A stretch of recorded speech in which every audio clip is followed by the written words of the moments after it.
Hello guys, today we are having a Clan battle. It's the second campaign in the first stage and we're driving tier 6s. We're up against, let's call it one EU Han, because the rest is not pronounceable for me. And well, we got 12 Hellcats, 1 RT and 2 Cheffies. And guys, let's pause the game just for a bit. What I always do as a field commander is zooming out for a bit, because then you can see who is where. So now we have like 12 Hellcats, so that's not really important. But for instance, I see I've got a Cheffy in a really good position in the front. He's got the best spawn, and so I will send him north, and I will tell the other Cheffy to do a more defensive spot. So that's one. Let's look at the minimap just for a while. It's patch 8.9, not 8.10. The map will be reworked in 8.10, so that's also one of the reasons I can show you this battle. Guys, what I always do is I make sure my tactic will suit the tanks I have available, and the tanks that I have available suit my planned tactic. Really important. If it's one way, so if you for example only have only heavies, then definitely go with a tactic that is suitable for heavies and not suitable for mediums, for instance. Well, I'm lucky as a field commander, I'm in pirates, and yeah, basically we have all the things that are needed for Clan Wars. So guys, first of all, a really small analyzing of the map. We got the two caps. The caps are all really well into cover, as you can see. Same goes for the southern cap, although it's a bit, less defendable than north cap. But yeah, so capping really isn't an option unless you dominate the whole region, and if you dominate the whole region, that also means that capping really isn't necessary unless they rushed in and lemming trains against on one side. So that means I've got Hellcats, good snipers, good Furians, good camo. So being into a lot of cover in which the distance between targets is really small, that's not good for a Hellcat.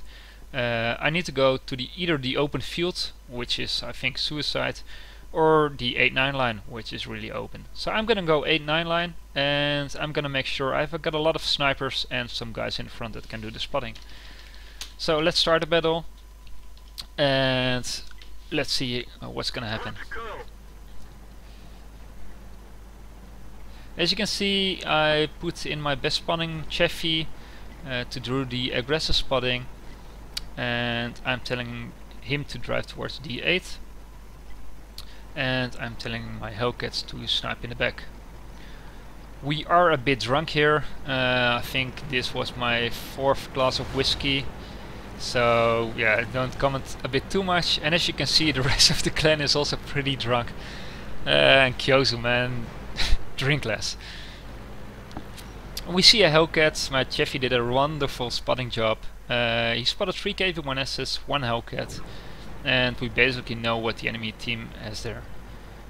We have some shots on the Hellcat, but Toshi one-shots him, so GG guys. I'm waiting a bit here, I want a bit more information, so I'm telling my team to spot a bit more. And yeah, that's not happening. I see 1 VK there, but it's 13 minutes or 1 minute into the battle. And if the enemy would have relocated a lot of their tanks, I think I would have noticed. And guys, maybe you can also see it in my tips and tricks videos. I always make sure that I have a barrier between me and the enemy, and I can retreat after my first shot. Well, the pockets in B8 where their 3 KV-1Ss are in doesn't give that option.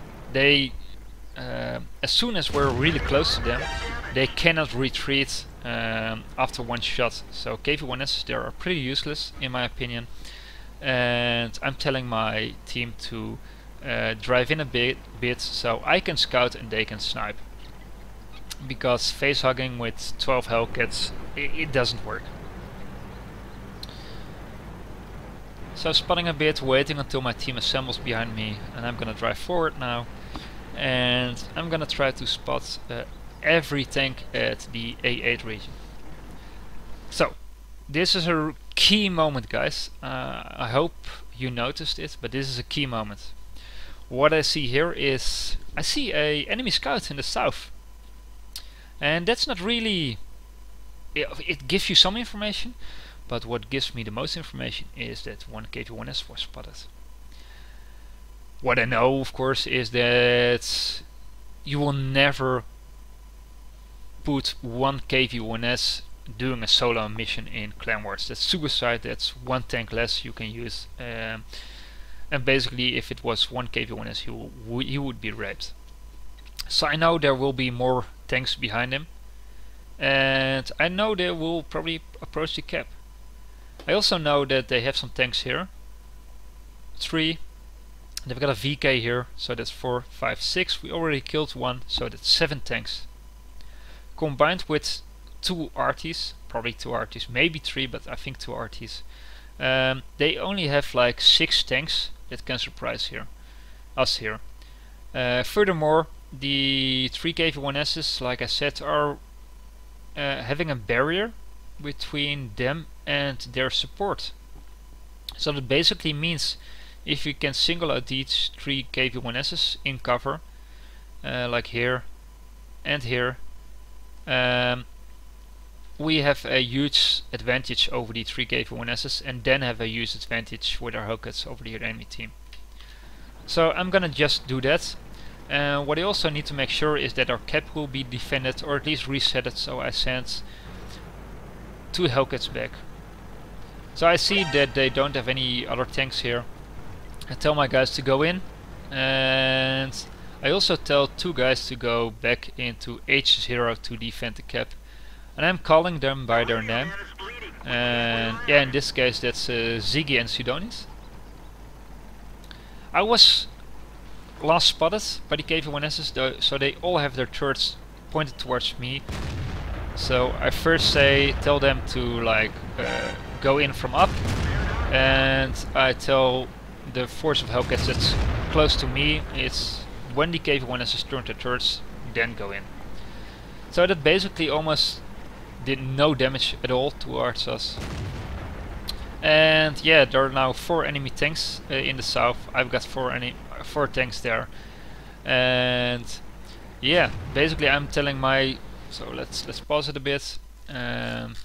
So here you can see that my tanks, my Hellcats, can make really good use of the hold down positions here, and they can snipe whatever a scout's spot.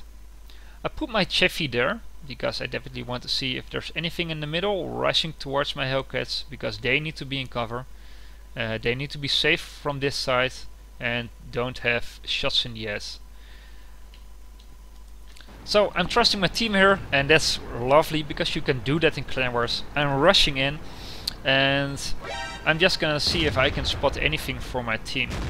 And yeah, my team kills the Churchill, and I'm just basically gonna drive up.